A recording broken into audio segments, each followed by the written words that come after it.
Earlier today, you stepped to the podium. By now, everybody has heard what you had to say about the draft and about exercising the option on Robert Griffin III's contract. Thoughts behind RG3 first? Well, you know, he's a young guy. He's a good football player. It protects us because it gives us another year on the deal, which we want. You know, he's a full off season of health, you know, being healthy, and also, you know, full off season with the new system, offensive system. And we see, you know, tremendous upsides physically with him.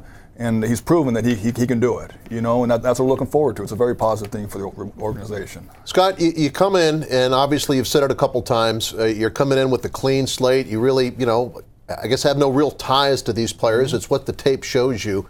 And when you watch Robert over the last few years, what did that show you? It shows some inconsistencies, but it shows a lot of upside. He shows that he can do it. You know, anybody could come in as a rookie and get Rookie of the Year at that position. That's very difficult to do in the NFL. It hasn't been done very often.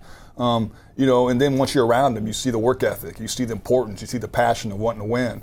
You know, and it rubs off. And you know, he's here all the time in the building. He's always working, and you know, we're very fortunate to have really three quarterbacks that are still relatively young NFL experience-wise, that all three have upside. Was he excited to get that news? I would bet he was. Yes, he was. Yes, he was. Very excited. So were we to give it to him. You know, talk to the agent, talk to him. It's a good move for the organization. All right, so you're on the clock. Who you picking, Scott? Of course, everybody wants to know.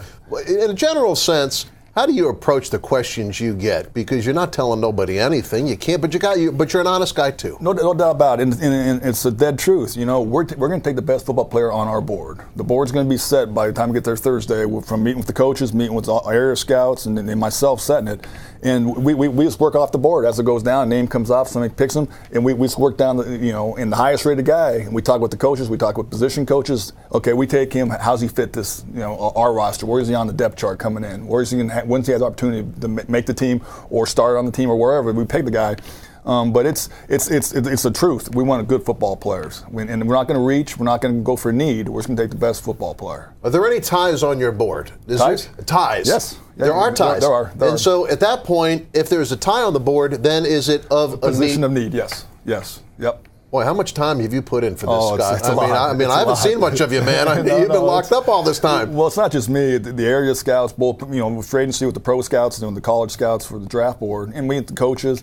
It's a long, tedious process, but I love it, you know. And the thing about it is you get to make the organization stronger by bringing in young guys, and not just the talent on the field, but the person off the field. And that's very important to me. And I think the better players, as we go forward, you'll see they're going to be quality individuals off the field as well as good players on the field. How many trades happen as the draft is unfolding in front of you, and how, you know, I'm not going to ask you to tell me what you've done, obviously not going to tell me, but how much of that is set up ahead of time? A lot of it's set up. What we'll do, like Bruce and I in jail was sitting there, you know, probably Wednesday afternoon, Wednesday evening, and just go through trade scenarios. Okay, so if Atlanta calls, okay, what do we, if they want to come from 8 to 5, what do we need to ask back for? Right. You know what I'm saying? What picks do we get? Because we got the value scale that each pick has a numeric value.